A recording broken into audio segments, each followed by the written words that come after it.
In today's video, I'm going to teach you how to add code in Squarespace. This will be a concise guide, so make sure you pay close attention as we go through each step. Whether you're looking to add custom functionality or just explore some personal customizations on your site, I've got you covered.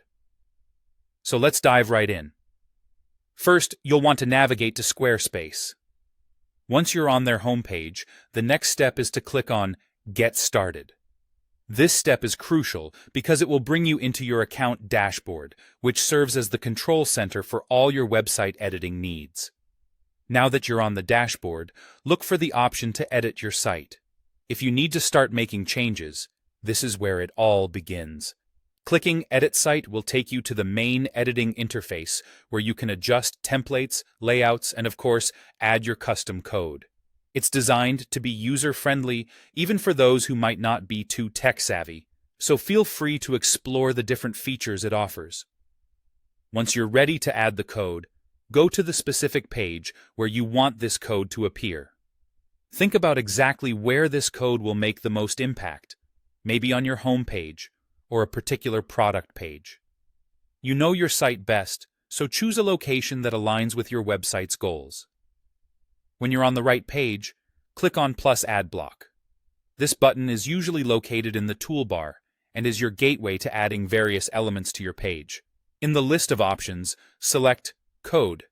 This action will create a new block on the page, which is where your custom code will live. As soon as you do this, a new code block will appear, showcasing the result of whatever code you plan to insert. It's like a real-time preview of your work.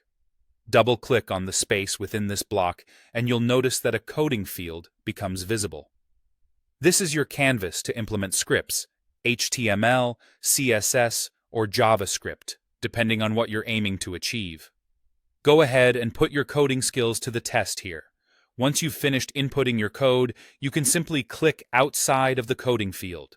This action will ensure that your changes are noted and move you back to the regular editing mode.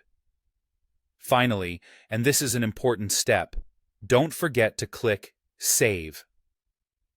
Saving your work is crucial to make sure all your modifications are applied and remain visible to users who visit your site. And there you have it, a quick and easy way to add custom code to your Squarespace site. Be sure to save those changes and feel free to tweak it as you continue to develop your online presence. Thanks for watching, and happy coding!